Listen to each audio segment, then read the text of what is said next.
Fred MacGuffin reviews. Fred MacGuffin reviews with added spoilers. Yes, spoiler edition of. I'm going to review the Mosquito Coast, and I'm going to talk about it in depth. Yeah. So if you haven't seen it, go watch it, or go watch my other review, and come back to me because I'm going to tear this movie apart with me hands. I'm going to tear it from piece to piece. And yeah, okay, let's go. 1986. Harrison Ford, director Peter Weir. Now, Peter Weir had a lot of success with. He got Harrison Ford an Oscar nomination with the movie Witness. So Harrison, who was hungry for more Oscar glory, and he decided, yeah, let's do a deeper piece, a deeper movie, a movie with substance, a movie that's looking at the world. And he decided to do this, The Mosquito Coast, based on a book by Paul Theroux, which I haven't read, so I can't compare. And let's first talk about the director, Peter Weir. You may have heard of him. Picnic at Hanging Rock, Gallipoli, The Year of Living Dangerously, Witness, Dead Poets Society, Green Card, Fearless, The Truman Show, Master and Commander, Far Side of the World, and The Way Back, and a lot more. So yeah, this is a top class director. I mean, I love his movies. He's got this sort of soul to his movies. He brings something that you haven't seen before, and he hasn't gone commercial. He hasn't. Yeah, he doesn't. He hasn't directed Lethal Weapon 4 or anything. He likes, these Oscar sort of bait movies, and something with a bit of substance to them. And yeah, very fine director. We have Harrison Ford, Helen Mirren, and River Phoenix, who plays Charlie. Harrison Ford plays Ali Fox, and Helen Mirren plays Mother. That's her title in this. She's the mother of this clan. Okay, I'm going to read the back of the box. Yeah, seeing as I have it here, the DVD. Yeah, that's it. I'll show you what a DVD looks like. It's a round thing that you put in a player. See that? That's a DVD.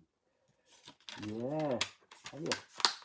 So, anyway, I found this on DVD, and yeah, it's been a long time since I've seen it, and it was nice to see it again.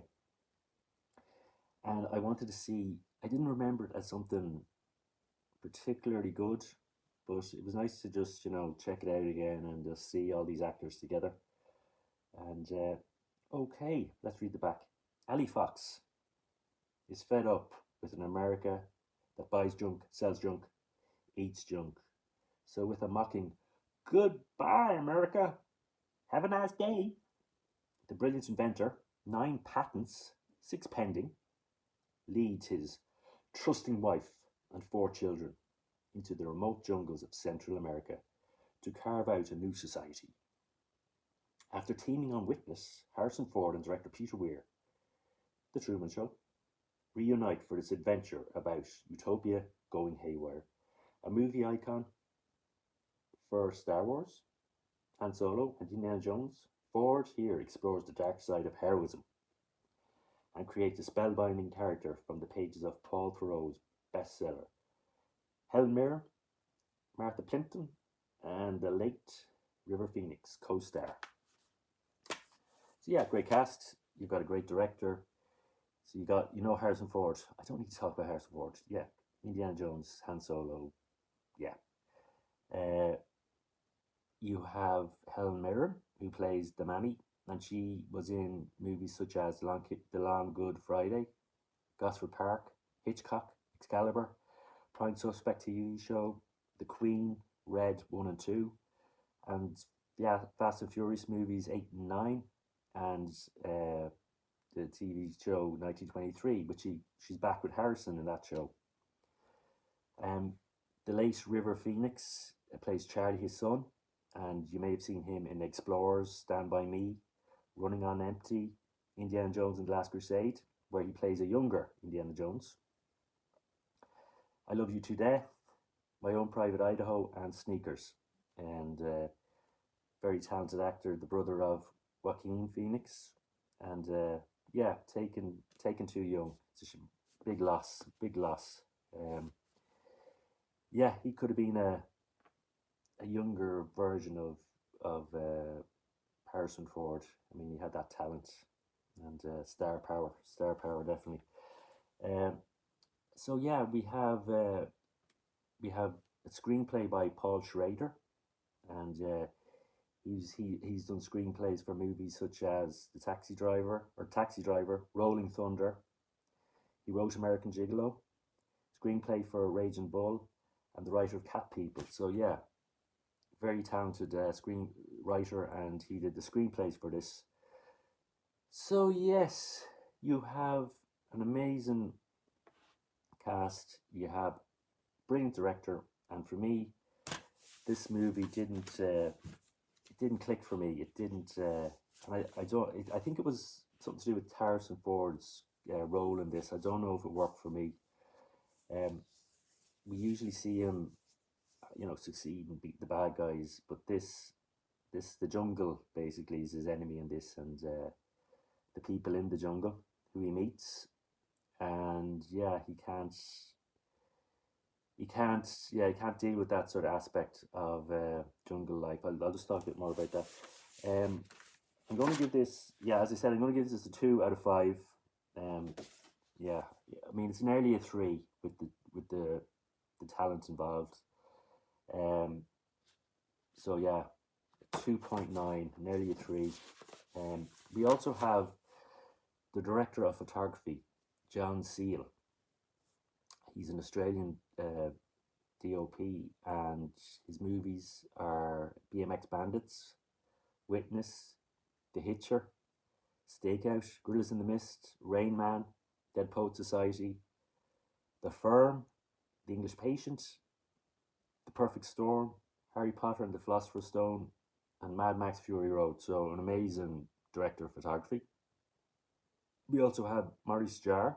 He's a composer who's done the score for this movie, and he's done such movies as Eyes Without a Face, Lawrence of Arabia, The Train, Dr. Zhivago, The Professionals, Gambit, Ryan's Daughter, The Year of Living Dangerously, Top Secret, Dreamscape, Witness, Mad Max Beyond Thunderdome, No Way Out, Fatal Attraction, Ghost, Jacob's Ladder, and Fearless, and a lot more. So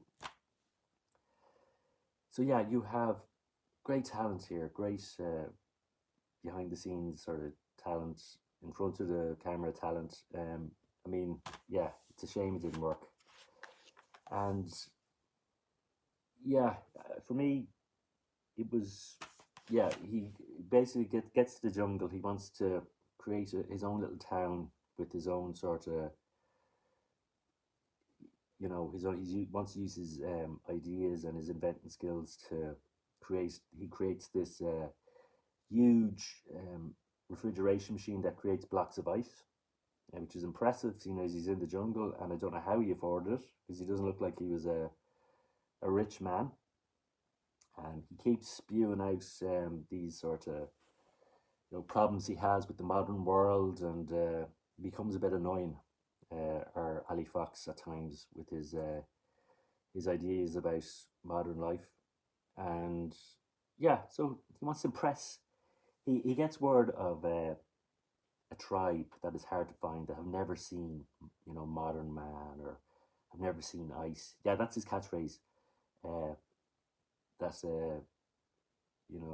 refrigeration, air conditioning, that sort of thing is the key to civilization. Something like that. I probably got that wrong. But anyway, he wants to go and bring some ice to these natives, and sort of see what they think, and see, treat him like he's a god, or he's a, So he gets all his, I don't know, he gets about 6 of his guys and his son to go into this further into the jungle, and show these natives this ice. And by the time he gets there, it's all melted.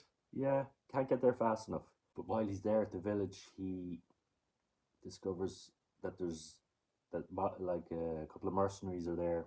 There's about 3 mercenaries there that are in the jungle for some reason, and follow him back to his newly created, newly built village and refrigeration machine. And yeah, these guys, once they get to where Ali lives and his family, they don't want to leave. They like it there. So Ali has to figure out a way to get rid of these guys. He's not happy with them. They're really rough, and I don't think he feels safe around them. And yeah, he basically locks them in his refrigeration um, contraption or building, and hoping that they're gonna. He turns up the temperature, hoping to freeze them or kill them. But of course, they've got their machine guns and they shoot.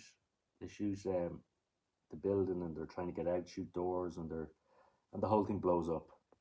And the river in that area gets polluted with the chemicals that you know Ali's bought for the job for the refrigeration.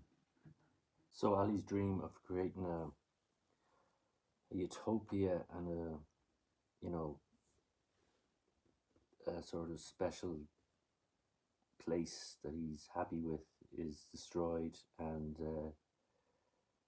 yeah, he's a man. He's a man on the edge. He decides to find another place to live. He drags his family further upstream.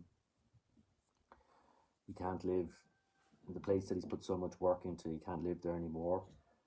And yeah, it's a real sort of it's a real sad story. It's very gets dark at times. And yeah, you're seeing Harrison Ford in a different role that you've never seen him in before, of a man that does terrible things to keep his dream alive by killing these three guys. I mean, his family, his son witnesses this, and yeah, he's basically doing everything he can to keep his dream alive. And no matter how further they get into the jungle and how much they suffer, he can't see that the dream he had is gone, and he needs to, let's face it, go back to somewhere with civilization, so his kids can survive and be happy. And yeah, he just doesn't know when to quit. That's the annoying part. And but he talks about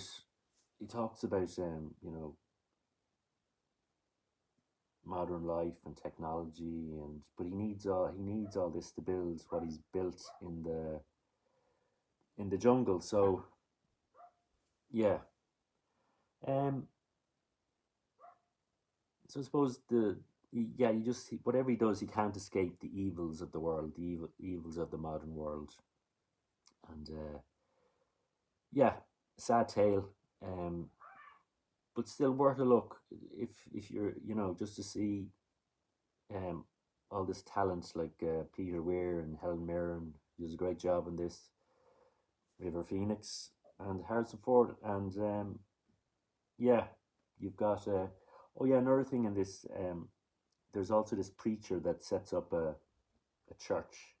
Um, he's on the boat, the ferry that's taken Ali and his family to his new life, and the Reverend is played by Andre Gregory, and his character's name is Reverend Spellgood, and you may have seen him in Some Girls, The Last Temptation of Christ, Demolition Man, and The Shadow. And yeah, one thing that happens is that Ali, the further he goes upriver after his town has been destroyed, he finds the Reverend's church and decides to burn it down, which he's sort of turned into someone that I don't think his kids understand or look up to anymore. He's just and he decides to burn down the church. He doesn't like religion, and yeah, so he's just going into this sort of darkness and craziness that you know leads to his downfall. And yeah, so a nightmare, a utopian nightmare. But look, it does make you want to read the book and see what the writer had in store, just to get maybe a different view of the story. And but yeah, as I said, great talent. John Seal doing the cinematography, Maurice Jarre doing the score, and great actors and director. But the film doesn't hit the bullseye. It's no classic, but it's definitely worth a look. So yeah, Mosquito Coast. What did you think? Have you seen it? And leave a comment. Leave a comment down below, and like or subscribe. Yeah, go on. Give Fred a like. Okay, this has been Fred MacGuffin, giving you his gut on the Mosquito Coast. Da, da, da, da. Fred MacGuffin has reviewed the Mosquito Coast.